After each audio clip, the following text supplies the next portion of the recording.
Hey guys, coming in for the affair, season 2, episode 5, and I was definitely looking forward to this episode. Last week's episode was nothing short of amazing. It was such a great episode. I mean, it was crazy, and I knew that they would not top in this episode. Did they top it? No. Was this still an amazing episode? Yes. There was some great stuff in this episode.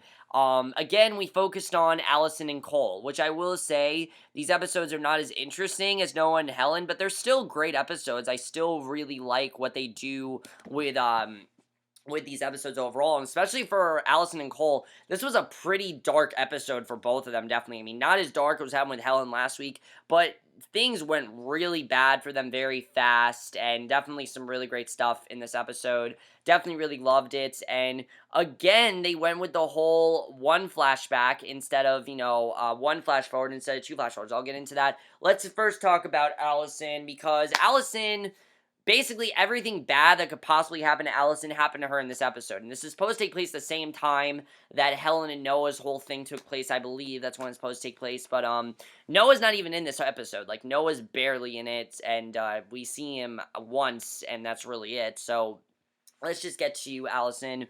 We see Allison, she wakes up alone in the magical house in the Hudson, and it seems a lot less magical without Noah. Like I said, a lot of this season, Allison has been trying to pretty much find herself and find, how can I be myself when I'm forced to live with Noah. It's just a very interesting situation for her. So she wakes up alone in this house on the Hudson, and she leaves him a fake cheery voicemail asking what the deal is, and realizes she's late for work in the big house, of course, with Yvonne. And Yvonne is being really unreasonable in this episode. She's snapping at her, and we can see that she's about 3/4 away through Noah's manuscript. She is basically just obsessed with it, and basically she has a whole rant about Allison's short shorts and is generally unpleasant about just everything, and we don't really know why, but she's being a lot more bitchy than she is. And Allison asks about how Noah's book is, and Yvonne gives her a long look, and she says it's fascinating, which means that this is really bad, because obviously Noah doesn't want Allison to read his book, and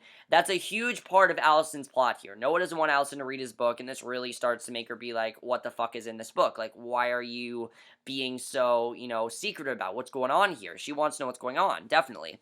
So Allison works with Robert on his knee exercises, and he's really just a great father figure, honestly. That's something I love about Robert. It very much is like, we're never going to see Allison's father, so it's great that we have Robert because he's like a father to Allison.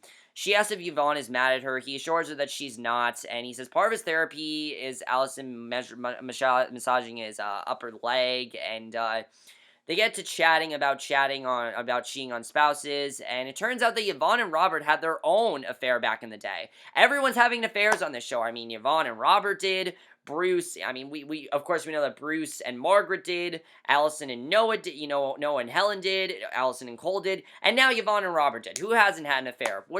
Give me a couple that hasn't had an affair on the show. I can't think of one. Really, there hasn't been one.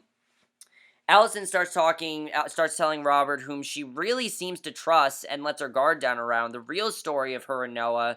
And this was interesting, because of course, she lied to Yvonne. She made that whole story that wasn't true, and I really feel like this is going to backfire for Allison. I mean, I think it's good that she wants to tell him her full story, but I just don't know. She sort of goes into a daze, starts talking about how much she tried to resist Noah, but she couldn't due to their wild sexual love connection.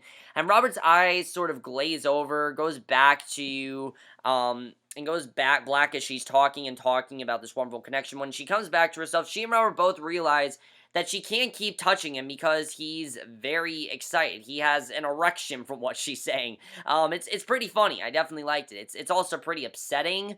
It's upsetting too. It's funny, but it's also upsetting.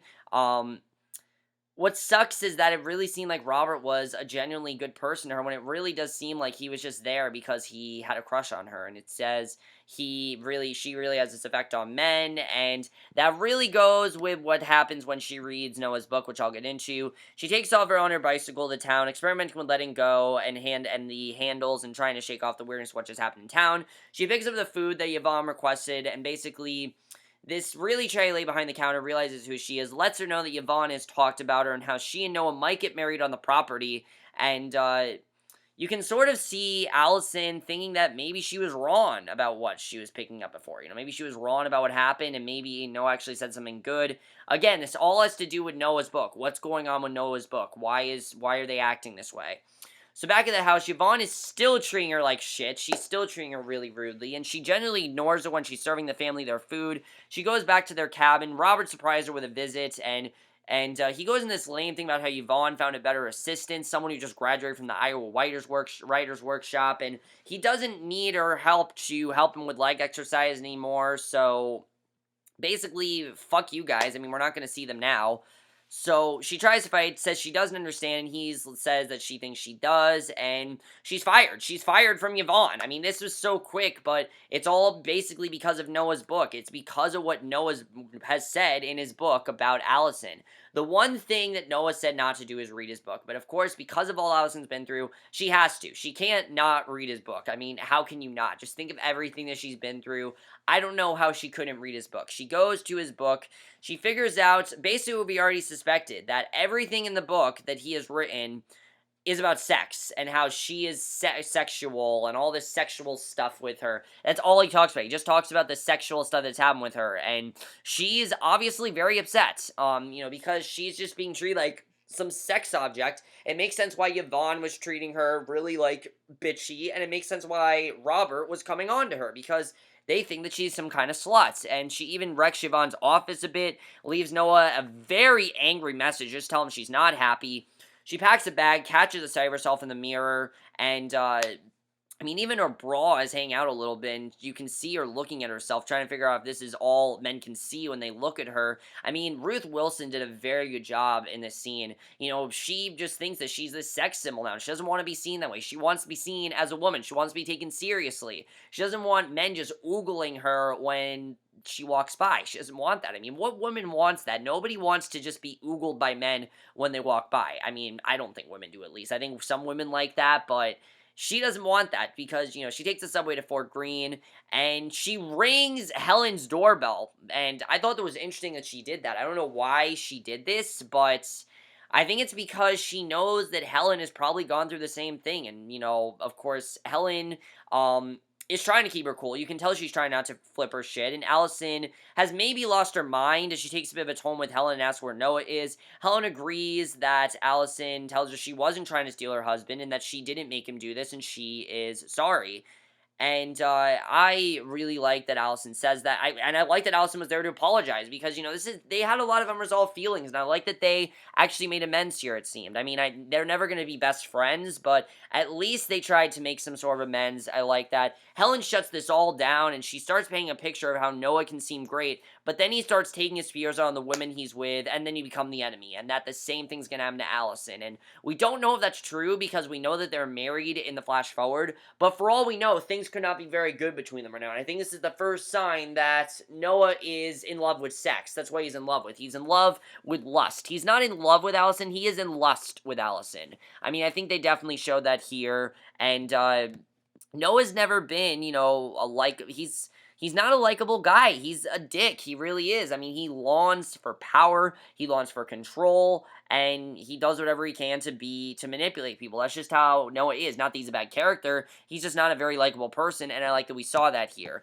It really shows, how unlikable he really is. Especially when you go to his point of view and you kind of feel bad for him. Then you're like, you know what? He's kind of a dick. And on that note, she drops him, basically, they also show those bleach streaks in Helen's hair, and of course, this is probably right before Helen did her whole, I changed the lock on the front door. That's probably before she did all that, which, I like seeing it, because we see that this is right, after the whole thing with Helen happened with the jail and everything. We know this happened here, which I like seeing that.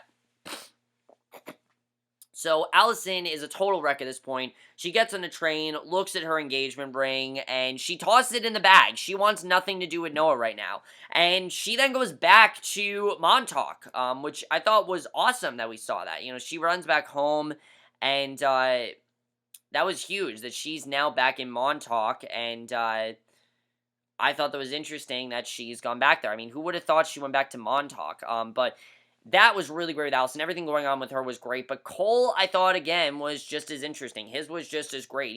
There's a lot going on with Cole. Cole definitely gets the less dramatic stuff, but his is not any less dramatic. He goes to the door of this Hampton mansion. He looks at the combination of really horrified, and it's because he's going to talk to to the nanny Luisa, who again I suspect is the girl that he's going to marry, because we know, of course, that Cole gets married, and I think that this is going to be the girl that he marries. So he almost backed over, if you remember, a few weeks ago, and we figure out the source of Cole's mixed feelings when he's summoned upstairs by this lady from a couple episodes ago, who basically strips off all her clothes. They start having sex, but then her husband comes in and basically starts golfing at the worst. He was golfing at the worst moment. Cole resigns himself to getting punched in the face, and that was insane when that happened. I mean, when that guy came in, I don't really know what was going to happen there. But he's sleeping peacefully in his trailer of solitude. He hears realtors prowling around his property because basically we find out that Scottie, of all people, of course Scottie, has apparently sent some agents over to appraise it. They want to take the house, and Cole is just saying, get out of here. Scottie keeps coming up at the worst possible times for Cole. That's why I really feel that Cole is going to be the one to kill Scottie. Scottie keeps coming up at the worst times, and he goes down to the dock where he catches Scottie clearly in the middle of something. We don't know what it is, and Cole starts yelling at Scottie. Scottie starts wheeling and dealing, because Oscar is back in the picture in this episode, unfortunately. We thought we could have gotten rid of him, but unfortunately, no, he's back here. Not that Oscar was a dick, but he's still here. Oscar lost his loan and they could swoop in and get the lobster roll. And Scott is an investor, which is a hedge. Basically, Scottie is an investor, which is a hedge fund guy. And we don't know who this could be. It could be Max, for all we know. And this could be really bad, definitely.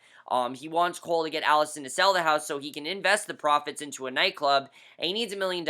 And Cole is saying, Cole's saying, look, I sleep in a trailer, you sleep in a boat, and, I'm poor, you're rich. Obviously, Cole's in a very bad position while Scottie is, living the high life, and it just shows how different directions these two are going. And we realize that Scottie was with Luisa. He was with Luisa. She and Cole share a rather hilarious look. It was actually pretty funny.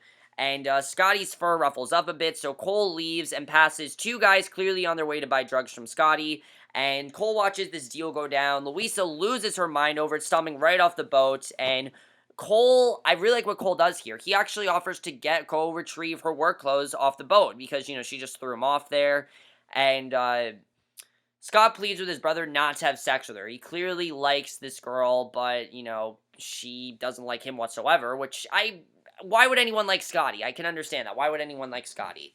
So, Luisa can't get a cab, but who has it, but of course, Cole has a cab business, so he offers to drive her, and as they drive, Luisa changes the back seats, and she tells Cole that she's not dating Scottie. It's more of an arrangement like the one that Cole has with private landscape artists, and it also turns out that Scottie is a manager at the End, which, the End Club, that is the club that, of course, Allison and Noah went to, and that whole thing went down last year, if you remember. So, in addition to drug dealing and club scheming, she talks a little bit to Cole about being undocumented, and Scottie, of course, he really hasn't changed. He's not managing this club, he's dealing drugs, and he pretty much is just living the high life. So, I can understand why Scottie gets killed. Most likely, probably out of just misery, because, he's richer than everyone else, he's rubbing in everyone's faces, and someone's gonna get annoyed by him. So, she's being real sassy about her life being undocumented and picks up that Cole and Scottie are no longer close at all. And Cole, he doesn't want to think about it. So Cole starts to drive away, thinks of a better way. He finds Luisa behind the bar. He settles in. He's clearly interested. And night falls and Cole is still at the bar, finishing a meal and drinking bourbon. And we learn that Luisa is actually from Ecuador. And Cole explains how all the Lockharts have been born in Montauk. And Luisa innocently cracks a joke about Cole's son. Of course, she doesn't really know what he's been through, so that's really hard for Cole. And, Luisa's not doing anything wrong. I actually really like Luisa. I like these two together. Cole gets really sad, tries to bolt, but Luisa gets the real story, invites him to sit back down, start again from the beginning. They share a really nice moment as they drink to something else, basically. And Cole drives home with a smile on his face, and it's the smile of a man who has finally emerged, and you can tell that Cole is happy. He's actually happy now. He's actually getting something good in his life. And then, of course, he goes home, and this is one thing that's really interesting, because he then, of course, has to see Allison. And obviously, probably the most awkward thing that could have happened to him was to see Allison. And she is in his house. She's in their house, and she's feeling lost, and Cole is home and safe, and you can tell that I wasn't really sure what was going to happen with her. It seemed like she's trying to entice him into having sex with her because, she just doesn't know how to get out those feelings. She wants to.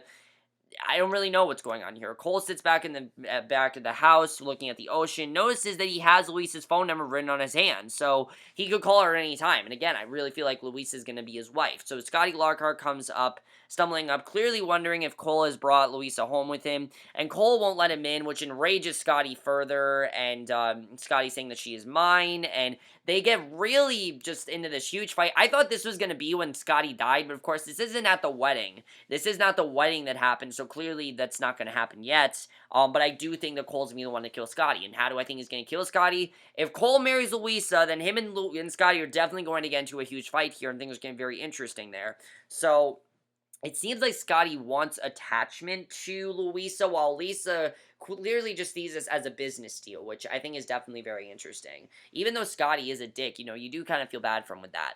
So he then sees Allison appeared, wrapped in a blanket, and we cut to the future, and then we see, of course, our flashback of this episode, which is pretty big, definitely. We see John, we see the detective, we see basically Jeffries and John, and basically the lawyer says that half the town wanted to see Scottie dead, and he wants to know why the police zeroed in on Noah, and he then brings up Cole as an alternate possibility, because Cole's motivation would be that he stole Scottie's business plan out from under his nose, which again, I would agree with that Cole probably is the one that did it.